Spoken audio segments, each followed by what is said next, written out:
Hello and welcome back to another episode in season 2. God, can't believe we're in season 2 already, but another episode for Beyond the Flame.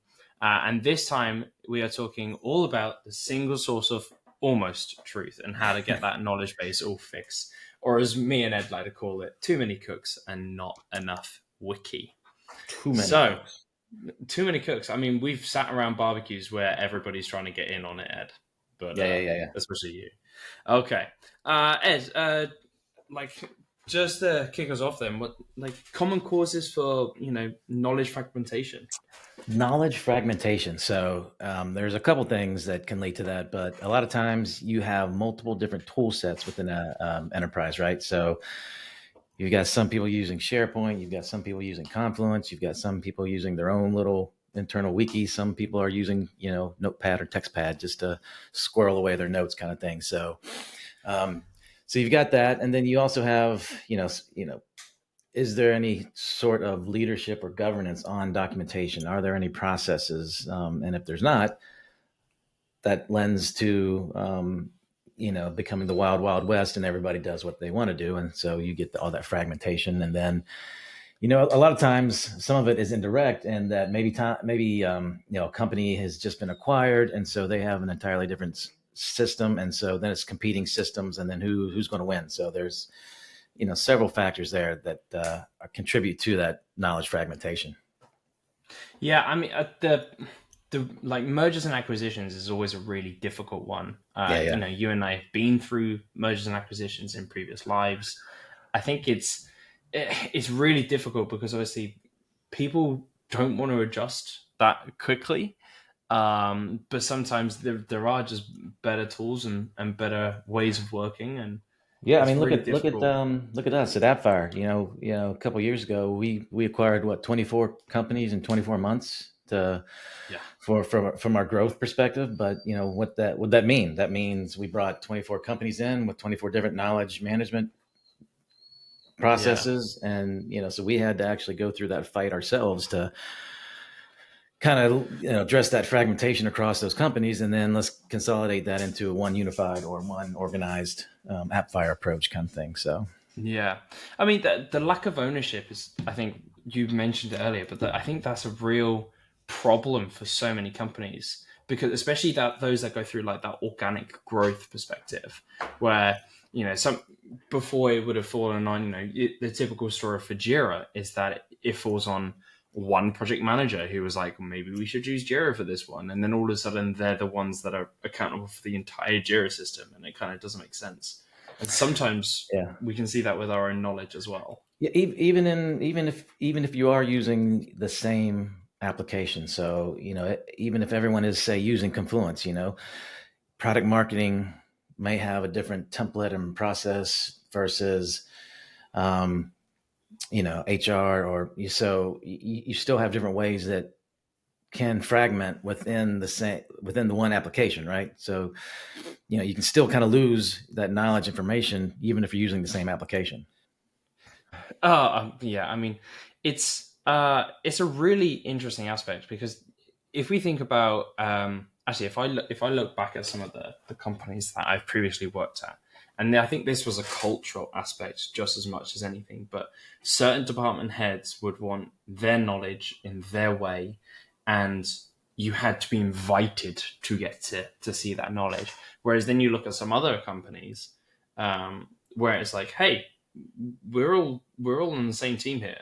Like we want to push it the same way. So yeah, if you want to look at our knowledge, unless it's confidential, absolutely come and look at our knowledge, see if it's going to help you.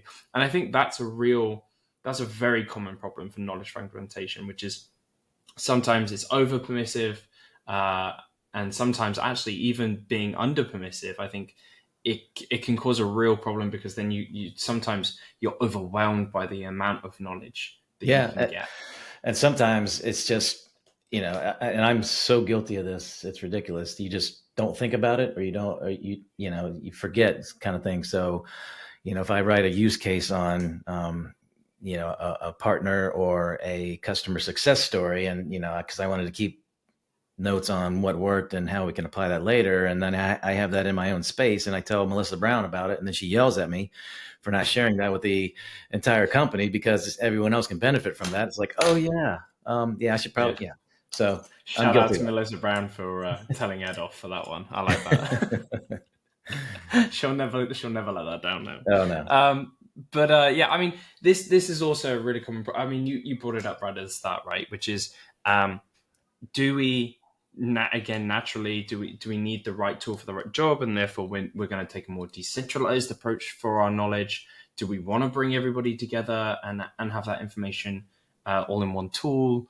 Or do we actually just, we're fine with it being decentralized, but we need a common way of approach in terms of how we're going to talk about meeting notes or how we're going to look and actually discuss about, this particular structure for information. Yeah. And sometimes, and I even have a hard time with this because sometimes I don't know which way is the best approach. So, do we go with like a best of breed approach in that, hey, let's let users use what they like to use and we will try to pull everything together. So some people use SharePoint, some people use Confluence. In my previous company, I mean, it was just like knock down, drag out. You chose sides. SharePoint users over here, Confluence users over here, and there was like no in between kind of thing. And so we kind of had to, let them use what they wanted to, and then try to manage appropriately so that there wasn't duplicate content, but everyone could get to what they needed to. So it's like, do you do that best of breed approach, or do you say, hey, look, we need to consolidate onto one system so everyone knows what's going on, kind of thing.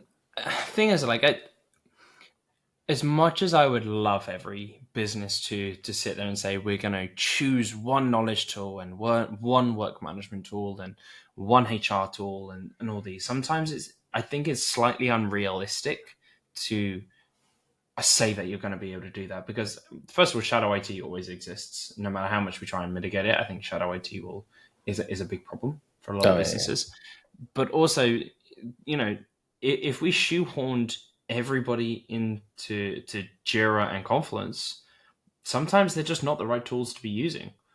And I think that's where actually having that more decentralized approach, more the right tools for the right time is the more realistic answer.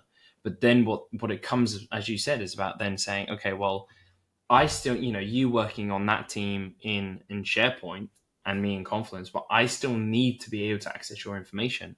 So it's about, okay, how do we then still make sure the right people have the right information at the right time? Now, with things like Rovo and the Atlassian ecosystem, and there's plenty of other tools out there, it's becoming more of an opportunity to be able to do that cross-platform searching and finding that information. I think that is actually the more realistic way that companies will start to resolve this problem. Yeah, I think with Rovo and AI especially, it's going to make it a lot easier to be able to manage this from a best of breed approach, because previously, you would, no matter how much you tried, you would always somehow, some way have duplicate content, duplicate maintenance of documentation or processes if you were using multiple different documentation systems. It was just inevitable. But I think now with the advent of AI and Rovo, you can literally now say, hey, go look in Confluence and go look in SharePoint, and give me a list of what looked to be duplicate content, and then you can easily go through and start to clean that up and start to make reference points in each of these different applications to quickly go find that information now.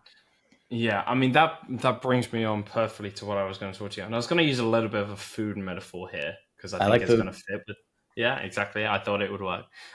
So you are sat there and you're in the kitchen, and the previous chef has walked out, and you don't know necessarily what's already gone into the pot, and you're having to work it out on the go.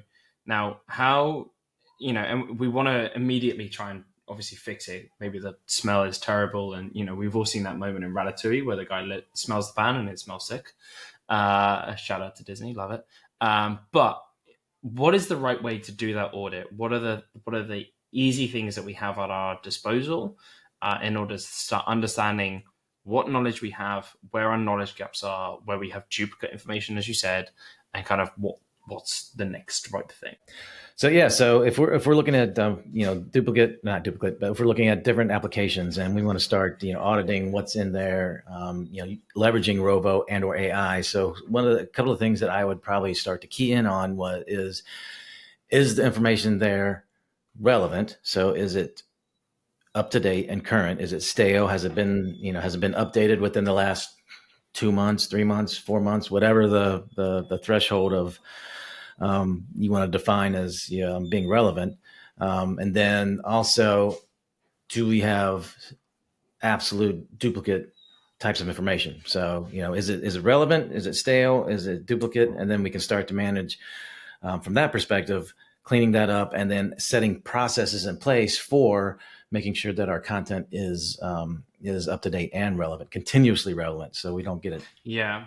And I think one of the easiest ways when we start moving through this, so it's stuff that I've done in the past, is it can be really daunting for admins to go, oh my God, I have to clean up Confluence, or I have to clean up my knowledge system. There is hundreds of thousands of pages in there. Where do I start? And the best way to start, or what I found, especially, and this came because of migrations actually, but is to get a gardening club. Find your power users for each department. Find someone who can help do enablement for you, who can empower the users to have the right processes and to use the right templates and to do all of these things with you. Yep.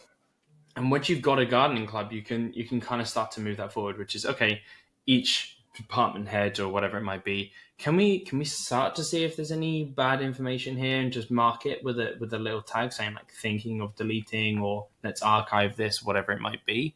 And once we start understanding, from an ownership perspective, right, okay, Ed's going to go do these, I'm going to go do these, it becomes less daunting as a task to overall manage. And I think that was a really easy way of starting that process, which is just break it up. And then obviously, like you say, once you've done your cleanup, like that ongoing process, having a gardening club to constantly say like, oh, our users are coming to us with this and saying, how do I tell them what is the right thing to do? Well, that is where you can lean on your peers, right? You can lean and say, well, Ed did this with his team. This worked out really, really well. We should maybe look to spread that knowledge elsewhere, and maybe that's a bit of Confluence automation or something else. But these are the things that companies really will get the value out of, I think. Absolutely. So what about structuring our knowledge, Dan? What do you think about approach of a standardized structure, templates, tagging, labels, anything needed that we can help from a reporting and or identification perspective? Oh, absolutely. Right. So I actually, funny enough, yesterday gave a presentation at a London community conference, which was great. Straight after team was less great, but it was good. But it was exactly on this subject, which is teams forget that templates are living. Okay, they go, we're going to be a bit more uniform in how we give meeting notes. That's great. They go, yep, great. Everyone starts using the meeting notes. And they forget that, first of all, templates can be edited. And then, you go to them in 2 months' time and you go, why aren't you using the template anymore? And they go, oh, it wasn't fit for purpose. And it's like, okay, but did you edit it? Did you understand what you needed from that process? The whole point of a template is to be uniform, to be able to understand where to look on a page, to be able to digest the information quickly and easily so that you can then go on and make better decisions. And if everybody continues to do it differently, you're never going to know the answer, or you're going to have to read the whole page and it can take a lot of time. So templates are really, really powerful. But they're living. They need to be updated as the team grows, as the processes change and everything. Yeah. The one place I love templates is for when you have to document, especially we worked with customers and partners, our partners who have customers that are in highly regulated industries. So healthcare, fintech, government, they have specific compliance and regulation guidelines that they have to adhere to. And they're and they are audited on this. And so, Yeah. a lot of what we've done is help them define these templates to make sure that for a specific compliance need, they need to record this information. If there was a breach, if there was something that needs to be reviewed, there's a timeline that something needs to be implemented by. They have a template that makes sure that they have all the required information in there every time for these. So that when the audits happen, they know that they're going to have that information, kind of thing. Exactly, right? So let's say that we've worked with this particular customer, they're in that audited thing, and they've got a template for it. That's great. Now, you can easily understand that if there is an incident and these 3 parts of this table weren't filled out, you can go and say like, hey, we're about to be audited and we're missing information here, right? You need to go fill in these three cells in this table, and you can go get the teams to do that. Now, if it's not templated, you have to read the entire thing, which is going to take a lot of time. You need to find and make sure that it's not got the information in there. And that whole process immediately slows down. And also, you had to say, you actually don't know whether you're going to pass the audit. Whereas if you have something templated, it's much easier to be like, I feel comfortable to knowing that we're going to pass our audit, right? So like, there's lots of benefits to it. Yeah. But as you said, they have to change with the teams. They have to. A team in marketing will be different how they need to record information from a technical team. That is fine, but it needs to be living and breathing. So as that process has changed. Now, the other thing that I think people forget, right? Sorry, I've really big rattling brain at the moment. So, is like humans and AI are very similar in terms of how they digest information because it's pattern recognition. Yep. So if we need patterns in order to do it, think about your AI engine, right? And we'll take Rovo for now.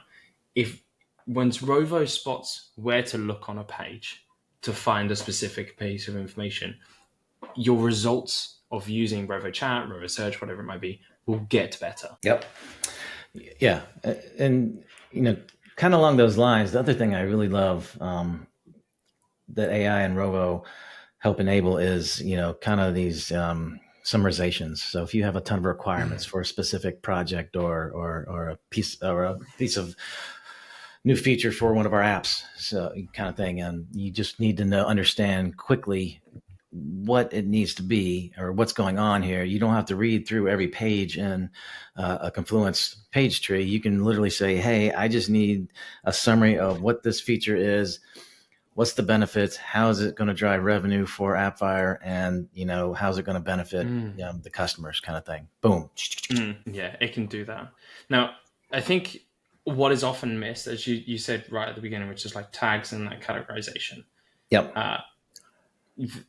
Have you got anything that we can help with that? So a couple thoughts on, tags and taxonomy kind of thing. I used to be so bad at this, but I'm much better now at being able to put, labels or tags on my documentation so that I know what it is being written for, and it can be quickly used from an AI perspective to say, hey, give me all of the documentations that have this specific tab or label on it, right? Because I know I'm going to have information that I need to consolidate from that perspective.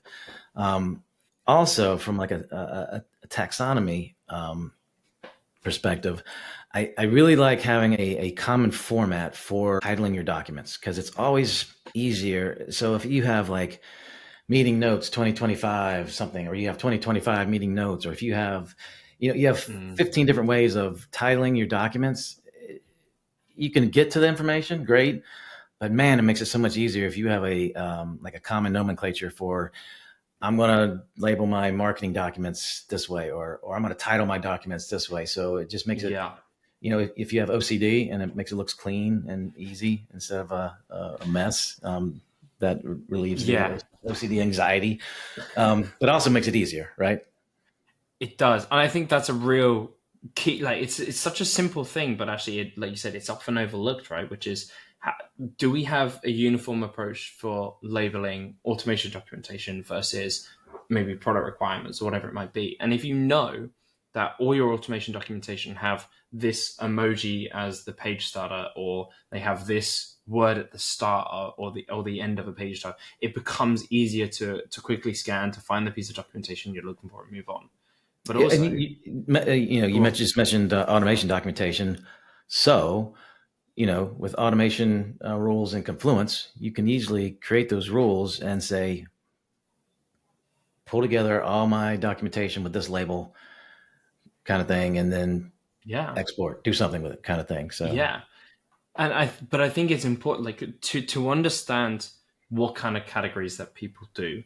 Uh, this was something that we used to add when I was consulting. This is actually something that we used to do, which is get teams to mind map what were they doing, how did they see the links between specific types of data, and we did this for a not for profit, which they were a God, what were they? Were helping people who couldn't afford it with legal yeah. Okay. matters. Yeah. Yeah. Pro bono stuff kind of thing. Yeah. Yeah. Yeah, exactly, right. So they had the categorization for different parts of the law. Was it criminal? Was it not? Was it environmental issues? Was it something else?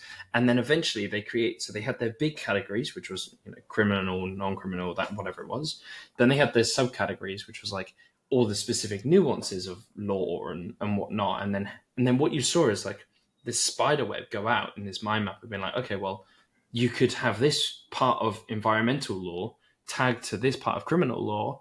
And now what you've got is an understanding of all the different bits of tags that make up a Confluence page.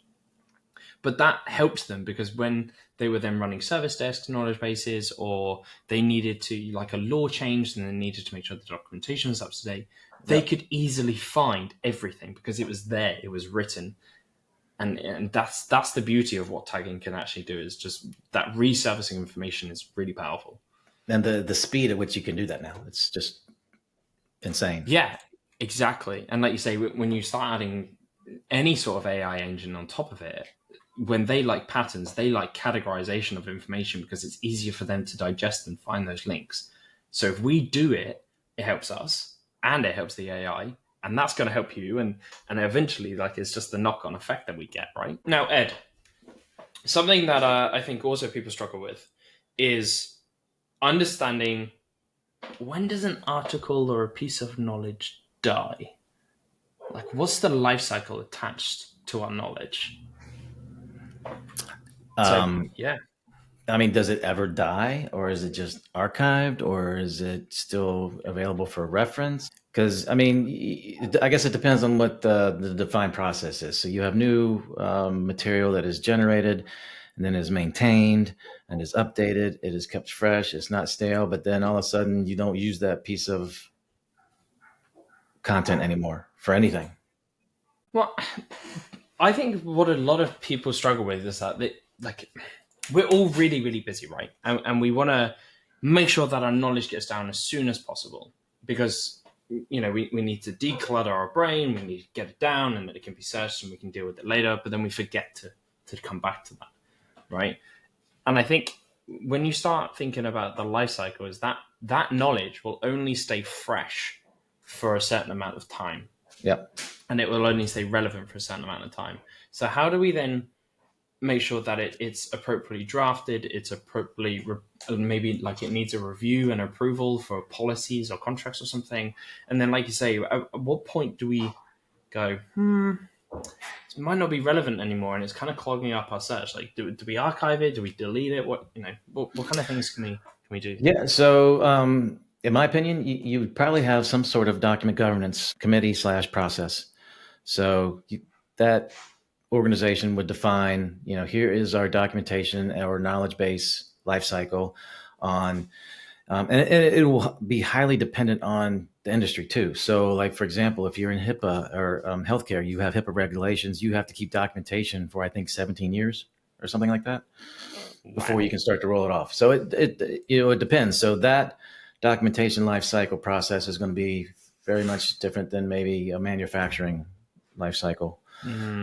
So you'll have different timelines on that, but you may have similar processes in that, okay, we've created our knowledge information, we're maintaining it, we're keeping it current, it's not stale. At some point, it can be archived if it is not relevant anymore. And then if we have gone outside any sort of regulations, then it can be deleted as to clear up space kind of thing. So it's going to be highly dependent on the industry, I think, on some of that. I think it's also important though which is a common thing that we've seen with Jira, which is people think that every stage of a process should be represented by a state with transitions, with this, with that, and sometimes those workflows end up very, very big. Yep. And I think it's the Confluence workflow, knowledge lifecycle is very much like a Jira workflow in this case, which is you don't need every status for the different moments. Is it being drafted? Is it being drafted to? Is it being peer reviewed? Like you want the main categorizations. Like are we drafting it? Are we waiting for approvals? Is it live? Is it archived and things?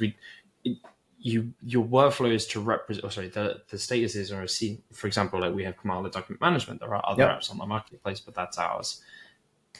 We would always talk to someone and say like, what are the main statuses in your knowledge lifecycle? How does knowledge need to be represented? When does something need to change status?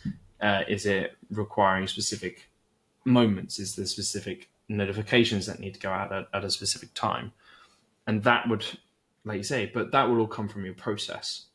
Yeah, and I like to keep it simple too, right? It could be as simple as, the documentation has been created, it is in review, it has been approved, done, or it's been, it's been declined because it needs updating, and then done. You don't have to overcomplicate the process from that respect. No, not at all. Now, if we don't have a process, how would you start to like help a team work out what their process is? So I guess it would start to look at what is the team. So what team are we dealing with? Are we dealing with product marketing managers that need to create enablement material for customers? Are we looking at product team that needs to, define and record requirements for feature requests and then document that? Are we looking at project managers kind of thing, and they need to, have a different set of documentation as far as, here's our standard sprint stand-up template, and here's how we're going to apply that, and here's how we're going to consolidate all of our information from that perspective. So I would, start with what the team is, and then define what our processes are within the team, and then, what is it that we need to make sure that we retain from a knowledge perspective and or produce for that team. So is it enablement materials that we need to get out to our partners? And then let's get a standard way of producing those. And then what is the review process for that? So essentially it's just getting your teams identified and then walking through what the documentation, knowledge base, process, lifecycle would be for that specific team kind of thing. Yeah, so we're and each team will maybe be doing 2 or 3 different types of information that they could be doing, and the process could be very different between each of those as well. So I think understanding what you do and how you work, and then how rigorous or how audited do certain things certain pieces of information need to be. And then you can create specific lifecycle workflows for each of those knowledge. Yeah, and I think to that point, I still think you need some kind of documentation or knowledge base governance committee organization, because you can have those different teams who have different documentation requirements, and you don't want them going too off the rails in one direction. You still want to probably have some kind of cohesive process or procedure for producing your documentation and your knowledge base, and whatever that life cycle is, have it be reflective within those other teams, giving them enough leeway to create and do what they need to do within those teams, but making sure that they are collectively within the enterprise kind of system. Yeah. Now, kind of thinking large scale then, and I just to kind of almost wrap up, which is technology, and people, especially with the whole AI age, and or as it's kind of coming out, knowledge management is not a new concept. People have been trying it for a really, really long time. It does require a lot of upfront work, but actually when you do have good knowledge management, the benefits do speak for themselves. You can find information faster, it's easier to digest, and all these kind of things. But if you don't, just saying, "Oh, AI will," or I implemented AI is going to solve this problem. I think we spoke to Mark literally on this topic last week, right? Yeah. Which is, technology is going to only highlight the current situation of where you stand, right? So, is there any particular, actually, maybe technology now that we can use to help us understand where we are and help provide some guidance to where we maybe want to go? So, I mean, from technology wise, obviously the AI LLMs, Rovo is going to be a key piece of that perspective, because when it comes down to it, the knowledge management is such a big. We could keep talking for another 5 hours on this. We're trying to cram it into a podcast here, but there's so many things that are relevant to this. So, for example, when in Jira and JSM, you can attach a knowledge management Confluence space to it for self-serve perspectives, right? So you want to make sure that information in that knowledge base is easily findable quickly via either Rovo or AI. But it's also highly organized as well. So you can come back and from a self-service perspective and present that to the users, right? So I think AI is going to be probably the biggest, Rovo is probably going to be the biggest tool that's going to be utilized from a documentation perspective, I think, from that perspective. Any other thoughts on your side? Yeah, I mean, I think if we plug last week's episode with Mark, the kickoff for season 2, one of the things that he said is, if you do not understand your knowledge or feel like it's in a good enough spot, then do not use Rovo to make business decisions. Use it to highlight where there are knowledge gaps and where information isn't being surfaced in the right way, or unused pages, so that you can then, as we've said about maybe the gardening clubs, about other things, we can then start to make decisions on how to clean that up to then move forward to then use things like Rovo to kind of do that. So I think that's where I'd recommend is like, let's take a step right back. Let's understand you can use Rovo to make those decisions. It's just going to be more unreliable until you understand the state of your knowledge. Yeah, it's just a tool. It's a tool, but your underlying documentation, knowledge base needs to be up to date, organized, and ready to go. Yeah. And I would say the other thing, which is if you are decentralized in terms of how you deliver knowledge, so whether you've got some teams on SharePoint, some in Google, some in Confluence, whatever it might be, keep them working how they want to work, right? We want to encourage teams to be fast, to iterate, to try, to fail, and keep going. But then bring those systems together, bring knowledge together in terms of like an AI agent who can search across everything, so that you don't get siloed into certain paths as well. I think it's important to say like, okay, so we'll take Rovo again, being as an ecosystem. Let's index in SharePoint, right? Let's use those connectors that they have. Let's bring in Google Docs and Slack and Teams and whatever it might be, so that we can genuinely start to get a better picture. Because I think that's another problem that people do, is where they get so siloed into, well, my information is in Confluence, so everybody else's information is in Confluence as well, which just isn't true. Yeah, it's crazy. I mean, theoretically, you could almost, from an AI perspective, you could have an AI agent that is just solely responsible for Confluence organization, an AI agent that's solely focused on Google Docs, an AI agent that is solely focused on SharePoint organization and context. And then you have a higher level AI orchestrator that says, here is what my users are asking for, call the appropriate agent to bring that in together, and then, pull it all together as needed. So it's kind of interesting and fascinating on, how we're going to be able to effectively, pull our knowledge together. Yeah, absolutely. Well, thank you very much for joining in for another episode of Beyond the Flame. Season 2, it is kicking off. But next week, join us for the Human in the Loop knowledge maintenance. And it's about being the man in the pit and just not the bot.